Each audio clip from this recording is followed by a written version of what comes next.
été témoin oculaire. On ne vous a pas dit, vous avez vu, vous avez été envoyé. Donc, parti de là, je peux dire qu'effectivement, ça existe et on voit des vidéos qui pullulent sur le net. On voit des pasteurs qui, à coups de bras, font tomber des foules, des pasteurs qui se laissent, ne serait-ce que claquer des doigts, ils font des miracles, mais des miracles inimaginables. Donc, on se dit là, à partir de là, tout de suite, c'est des pratiques occultes, c'est pas aussi, comment je veux dire, c'est pas chrétien ça de voir ça, ça n'est écrit nulle part dans la Bible, même si parfois ils nous sortent des versets. En même temps, il y a de bons pasteurs. Il y a des très très bons pasteurs qui arrivent à sortir du lot. Ce qui m'amène à vous poser une question. Depuis que vous avez quitté la congrégation de Gédéon de la Tchétchouva, combien d'âmes vous avez apporté à Dieu? Combien d'âmes pour ma prédication? Oui. Plusieurs âmes. Plusieurs âmes. Dans mes prédications, plusieurs âmes que j'ai gagnées au Seigneur. Je ne peux pas les compter. Et qu'est-ce que ces personnes-là vous disent quand vous transformez entre griffes leur vie? Mais ils ne peuvent que rendre gloire au Seigneur. Ils ne peuvent que rendre gloire au Seigneur parce que ce n'est pas une œuvre humaine, c'est une œuvre de Dieu. Donc nous, on prêche. Et Dieu touche les cœurs. Il dit la foi vient de ce qu'on entend et ce qu'on entend vient de la parole de Dieu. Et nous prêchons la parole de Dieu. C'est le Seigneur qui touche les cœurs pour ajouter pour que les gens puissent ajouter foi à ce que nous disons. Au-delà des pratiques mystiques, il y a des affabulateurs aussi, des escrocs. Dans les églises. Mais il y en a plein. Il y en a plein. Et comme vous le disiez, lui, il pouvait dire que non, peut-être, il a dit que c'est de l'hypocrisie et c'est pas... le même Camerounais dont il parle, je parle devant la face du monde. C'est vous qui l'avez envoyé à... C'est vous qui avez transformé sa vie? Non, il est venu normalement du Cameroun. Il est venu du Cameroun. Chez Gédéon. Parce qu'il a été impressionné. Mais il a été vraiment touché parce que Gédéon qui dit aujourd'hui que les gens escroquent. Moi, je me suis fait escroquer. On n'est pas entré dans tous les paramètres. Moi, je me suis fait escroquer là-bas. Par Gédéon? Par le pasteur qui était là d'antan. D'accord. Okay. Il m'a pris des sommes faramineuses. Continue. Il avait 7 voitures. C'est nous qui avons acheté toutes ces voitures. Vous n'avez rien. Et Gédéon a dit aux jeunes que tu es quitté au Cameroun, c'est l'œuvre de Dieu qui est primordiale. Donc, quand tu as 1 million, Dieu doit moyen la plus grosse partie. L'enfant, il est témoin. Et ce qu'il a dit, je le dis devant le Seigneur. Mais l'enfant dit, mais ils ont pris tout son moyen d'hôtel. Il s'est retrouvé, on dit non, faut aller dormir chez un frère. Est-ce que ça, c'est le christianisme? Donc finalement, il y a des problèmes d'argent, des problèmes de femmes, des problèmes de personnes. Lui-même qui attaque aujourd'hui les pasteurs dans les rues, il fait la même chose dans son église. Donc Gédéon est un escroc en fait. C'est un escroc.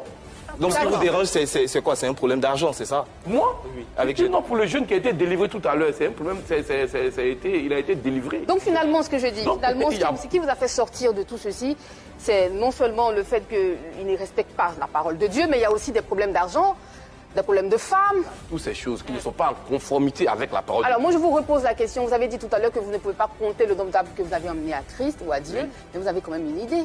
Est-ce que c'est une centaine, des milliers? Non, pas des milliers, pas des milliers. Et comme le travail, on le fait toujours peut-être en groupe, à 2 ou 3. On peut gagner des âmes, deux âmes par samedi, par prédication, une âme ici. Au moins 50. Après, le plus important, c'est pas le nombre. Non, parce que d'autres même sont gagnés et puis après ils s'en vont. D'autres sont gagnés, mais après ils s'en vont. Prédicateur Marc, c'est ça? Est-ce que vous croyez en Jésus? Je crois en Jésus. D'accord, ok, il y croit. Je pose ces questions parce que vous parlez beaucoup de William Branham. Vous parlez tout à l'heure de William Branham, que c'est un messager et tout. Mais Gédéon, il n'est pas le seul prédicateur qui est contre le message de William Branham. Il y en a plusieurs, mais pourquoi une fixation sur lui? Pourquoi une fixation sur lui? Tout simplement. Il a dit. Voilà. Tout simplement dans un sentiment de reconnaissance à c'est ce Dieu. qu'il a dit. On va passer à la prochaine rubrique de cette émission. On est prêt par le temps, désolé. Vérité par l'image.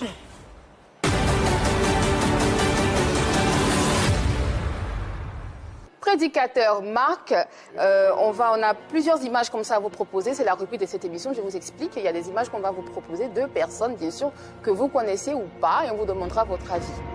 Première image, c'est parti. Révérend Zawi. Qu'est-ce que vous pensez de lui? Comme je le disais tantôt, je n'ai rien contre les serviteurs de Dieu. Parce que lorsque quelqu'un parle de Dieu, Jésus a dit, s'il parle de Jésus, s'il n'est pas contre vous, c'est qu'il est avec vous. Mais ce que je reproche, c'est les doctrines. C'est l'enseignement, ce n'est pas les miracles.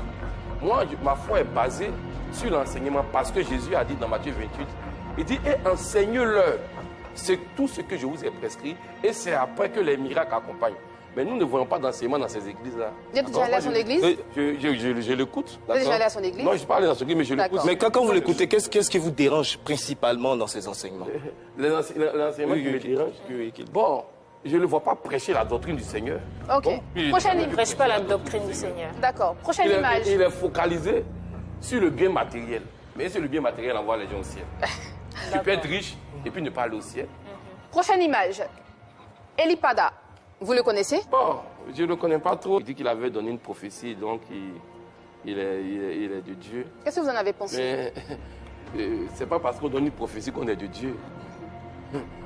Moi, je dis et je répète, sur ce plateau, en tant que prédicateur, pour que je puisse juger un individu, un prophète, un apôtre, un docteur, un appelé de Dieu, pour que je puisse apporter un jugement sur son ministère, je dois écouter ce qu'il enseigne. La doctrine et ramener cela dans la Bible. On dit les chrétiens des Bérets examinaient chaque jour ce qu'on leur disait, ils ramenaient dans l'écriture. Quand ce n'est pas en phase avec l'écriture, moi je mets de côté. D'accord. Prochaine image. Moi, je n'ai rien contre lui en tant qu'homme. Ok. Prochaine image. Jésus Baoulé. Ah bah, vous le connaissez. Qu'est-ce que vous pensez de lui? Bon. Mais pourquoi ce sourire? Aujourd'hui, tout le monde dit qu'il est serviteur de Dieu.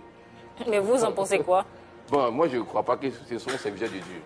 Parce qu'il ne peut pas nous dire qu'il est Jésus au 21e siècle, que lui, il est Jésus et il est venu pour nous sauver. Mais il a dit quelque chose avant-hier que j'écoutais.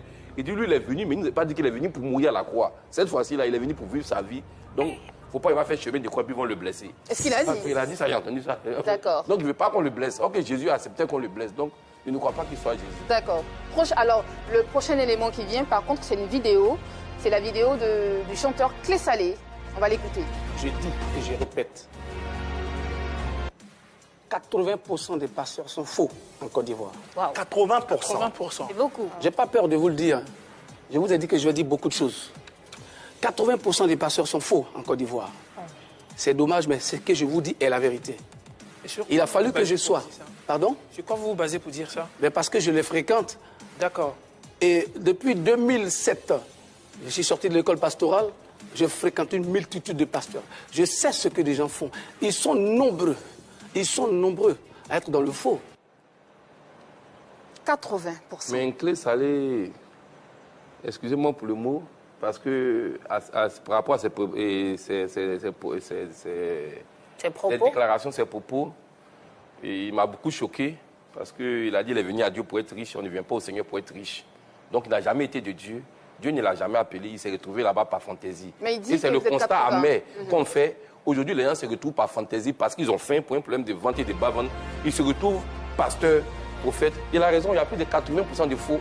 Mais je crois qu'il y a des véritables serviteurs de Dieu. Ça, je le crois. Il ne dit pas que mon pasteur seulement. Je crois que dans la Côte d'Ivoire, il y a de véritables serviteurs de Dieu. Mais le nombre de faux est énorme parce que les gens sont devenus des religieux et non des chrétiens. D'accord, merci beaucoup, c'était Vérité par l'image. On va passer à la prochaine rubrique de cette émission. Alors vous savez, hein, c'est la Cannes dans pas longtemps, dans quelques mois seulement. Et nous avons une rubrique ici qui s'appelle PPL Cannes. Prédicateur Marc Tovichédé, est-ce que vous suivez un peu l'actualité autour de la Cannes? Bon, je suis un peu, quand même dans les temps libres, on suit un peu ce qui se passe dans le pays. Nous sommes des hommes, nous sommes dans le monde. On ne doit pas vivre aussi comme des gens qui ne sont pas... Donc je suis un peu dans la... Et qu'est-ce que vous pensez de la participation des éléphants à la Cannes? Bon, j'ai toujours cru aux éléphants. Hein. Moi, j'ai toujours cru, quelles que soient les déceptions, moi je crois toujours. Lorsqu'on est engagé dans une compétition, je crois jusqu'à la fin. Jusqu'à ce que peut-être ça n'a pas marché. Sinon, moi je crois toujours. La dernière Cannes que la Côte d'Ivoire avait pris là, il était le seul au quartier qui portait le maillot. Les gens m'ont traité de fou. Mais après, ils m'ont rejoint. Vous y croyez fortement? Moi, je commençais dès le début, je croyais déjà. Il dit non, mais je crois. Aujourd'hui, quelles sont les prophéties que vous pouvez faire? Bon, moi, je ne veux pas prophétiser, je ne peux que soutenir et les souhaiter une bonne chance, que le Seigneur soit avec nous pour que nous... Est-ce que le prédicateur prend des jours de jeûne pour soutenir? Pour que ça se passe bien. À ce point-là? Pas à ce point. Si jamais un autre pasteur vient remettre en cause la doctrine du pasteur que vous suivez en ce moment, est-ce que vous allez le quitter? Non, ce que je vous disais, s'il vient remettre la doctrine, il faut qu'on soit sage. Ce que vous avez dit est une vérité, qu'il ne faudrait pas que les serviteurs de Dieu soient chauds sur les réseaux sociaux, faire du bruit. Ça, je suis vraiment d'accord avec ça. On peut prêcher, quelqu'un peut venir poser une question et puis répondre gentiment. S'il ne comprend pas, on le prend de côté. La Bible dit qu'il le prenait de côté pour bien l'expliquer l'écriture. Je pense qu'il parle d'Aquilas et puis Priscille. Ils ont vu quelqu'un prêcher. S'ils viennent, et puis il dit non, il y a des choses que je vois ici qui ne sont pas en règle, qui s'enseignent avec la Bible et qu'ils parlent. Oui. Et après, vous faites quoi?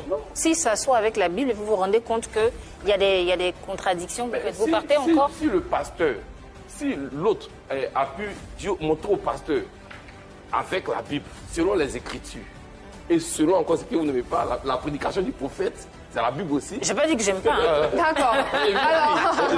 Non, il faut qu'il nous prouve, quand il nous prouve, alors, mon pasteur, s'il a l'esprit de Dieu, et qu'il y a une compréhension qu'il n'avait pas, parce qu'il ne peut pas avoir toute la compréhension. Il doit se rallier à la compréhension. D'accord. Il doit reconnaître qu'il s'est trompé et se rallier. Ok. On ne quitte pas une église, il faut quitter l'église. Dernière question des Alors, c'est quoi vos projets? C'est quoi l'objectif à terme? C'est quoi? C'est de créer votre propre église? C'est quoi l'objectif à On ne terme? crée pas une église. Les gens, c'est ce qui est mauvais, c'est ce qui fait qu'aujourd'hui, il y a un vacarme, je peux dire, tohu-bohu dans le christianisme. On ne crée pas une église. Moi, comme ça, quand je suis sorti avec les frères, il y a d'autres qui pensaient que non, il faut faire église. Mais est-ce qu'on fait église comme ça? Moi, faire l'église, vous savez ce qu'on appelle faire église? Moi, je suis un prédicateur, mais moi, Dieu ne m'a pas encore dit ouvertement que j'ai un ministère, parce qu'ils n'ont pas de 5 ministères dans Éphésiens. Je n'ai pas encore un ministère. Je peux prêcher un peu, mais je n'ai pas de ministère. Donc, je n'ai pas le pouvoir de conduire un peuple. Si chacun pouvait attendre l'appel de Dieu, je pense que vraiment le christianisme a gagné. Merci beaucoup, prédicateur Marc Tovicide. C'est un plaisir pour nous d'être en votre compagnie. Dernier mot avant de nous quitter, nous sommes à la fin de cette émission. Dernier mot avant de vous quitter, d'abord je voulais vous dire merci d'avoir vraiment réussi, d'avoir échangé avec vous, ça m'a fait beaucoup plaisir. Mon dernier mot, c'est que nous, on veut, comme Gédéon a dit qu'ils ne me connaissent pas, nous on veut quand même que vous fassiez un effort pour que nous puissions nous rencontrer. Vous voulez un face-à-face? C'est le face-à-face que nous demandons. Pour échanger aux yeux du monde, réellement, avec les vidéos que nous avons. Parce qu'aujourd'hui, Dieu merci, les réseaux sociaux sont là. Les choses ne meurent pas. Moi, j'ai plein de vidéos ici où il disait, celui-là est mon prophète, celui-là est temps. Donc, on confronte gentiment, sans les histoires, et puis on va de l'avant. On espère que cette fois, Gédéon sera là. Pour qu'on fasse la vérité une fois pour toutes. Merci beaucoup, merci beaucoup. Merci à tout le monde d'avoir suivi cette émission. Désirez un coucou à quelqu'un? Ouais, bon, j'aimerais saluer tous les hommes de Dieu qui ont suivi cette émission. Merci beaucoup. Merci. Gros coucou à Christ, Lolo, Macron de Grand Bassam et puis à Bombarache. Bisous, bisous. Et quant à moi, je voudrais dire merci à toute l'équipe qui a réalisé cette émission. Merci beaucoup. Merci à Véronique Yayal qui nous suit, à Hugo le politicien et puis bien sûr à Anaconda. Je te fais plein de bisous. J'espère te retrouver en pleine forme. Et puis on espère qu'on fera de belles choses ensemble encore une fois. Oui, vous voulez faire un coucou à quelqu'un? Je salue tous les chrétiens de la Côte d'Ivoire. Et comme la belle dame pouvait le dire, qu'ils s'accrochent simplement à la parole, qu'ils laissent ces affaires de miracles, de richesses, d'abondance. Nous croyons en toutes ces choses, mais le primordial, c'est la parole de Dieu. C'est ça. La parole de Dieu. Qu'on soit accroché à la parole et être comme les chrétiens de Béret, vérifier ce qu'on nous enseigne pour aller de l'avant.